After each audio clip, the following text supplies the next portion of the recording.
Welcome to the video over special segments and circles.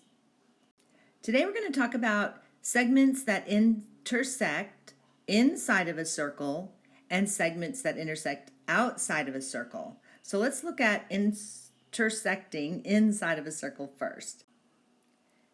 If two chords intersect inside a circle, then the products of the lengths of the chord segments are equal. All right, so we have a chord and a chord that are intersecting inside the circle, and they make little chord segments. Okay, when they intersect, they divide it into two separate segments. And so this little segment times this segment is the product of the lengths of the chord segments. All right, so the lengths of the products of the chord segments are equal. Here we have A times B, they're on the same chord, is going to equal the product of C and D. So making sure that we multiply the two on the same chord and then those two on the other chord, their products will be equal. Here's an example problem. All right, so let's find X. So this is the chord that X is on. So here I'm going to multiply 6 times X, and it's going to equal the product of the other two chord segments, 3 times 8. So 6x equals 24. Divide both sides by 6 and we get 8. So x is 8. Here I have two chords that intersect inside the circle, and we need to multiply the chord segments by each other. So here we have x and x, so x times x equals 2, and we need to look at the length of this whole thing. So if the radius is 10, that makes the whole thing 20, and if we take the 2 off of there, we actually have a chord segment of 18. So then we end up with x squared equals 36. Take the square root of both sides and we get x equals 6. So that's when two chords are intersecting inside the circle. Now let's look at when they intersect outside of the circle. We have two cases, but the formula for both is going to be you take the external segment and multiply it by the whole segment, one of the secants, and then it's going to equal the external segment times the whole segment of the other secant segment.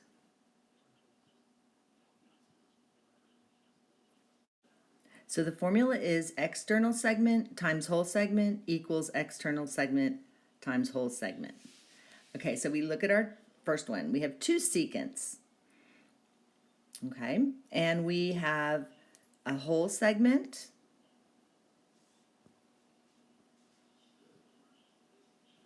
and then we have the external segment.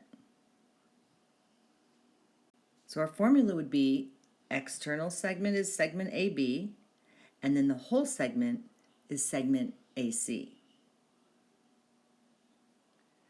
Multiply that by the external segment AD times the whole segment AE. For the case when we have a secant and a tangent, we of course have our external segment and our whole segment, but the tangent is only on the external. So the whole segment is the external segment. All right, so for the tangent, we're going to say AB, the external segment, times the whole segment, which is also AB. Then we'll multiply that by the secant's external segment and the secant's whole segment, which actually comes out to AB squared equals AC times AD. And let's look at how that works. Here's an example. We're going to find x, round to the nearest tenth, and assume segments that appear to be tangent are tangent.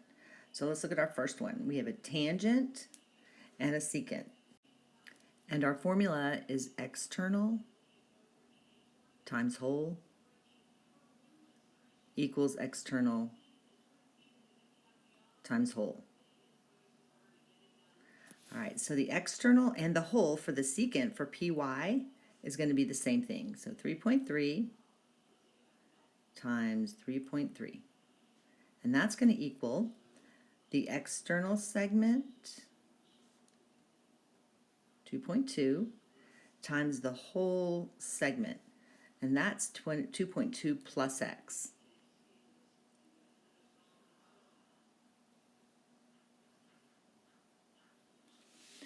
Okay, so we'll start off. We're going to do 3.3 times 3.3, and we get 10.98 equals, and then we have to distribute. 2.2 times 2.2 is 4.84 plus 2.2x. And then we solve for x.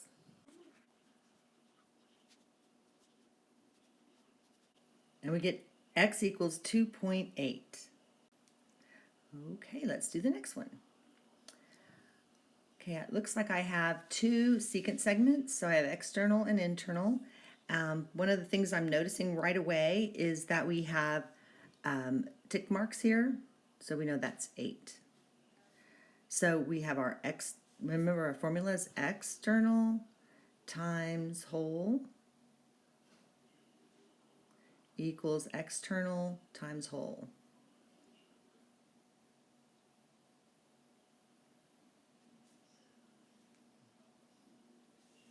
All right, so the external, we have 8 times 8 plus 8, which is 16. And that's going to equal the external 6 times the whole thing, which is 2x plus 6. And now we're going to solve for x.